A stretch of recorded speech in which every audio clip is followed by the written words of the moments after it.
Alloh, farzandimni o'zingning eng suyukli bandalaring qatoridan qilishingni so'rayman.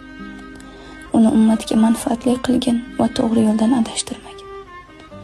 Unga o'zing rozi bo'ladigan hayot nasib etgin. Uni kuchlilar, quvvatli va taqvodorlar safidan qilgin. Uni seni rozi qilishga intiladigan va sendan qo'rqadigan odamlar bilan o'ragin. Uni toqatidan ortiq sinov bilan sinama Robbim. Unga o'z huzuringdan ko'plab manfaatli va robboniy ilmlar hamda yuksak fahm va farosat ato ayla. Ey Robbim, uni yolg'iz o'zingdan boshqa hech kimga va hech narsaga muhtoj etma va uni o'zingdan boshqa biror kimsaga va biror narsaga yor etma. Uni shokirlar, tavvobinlar va zokirlar qatoridan qilgin. Uni sening oldingdagi burchlarini ado etishida sobit qadam qilgin.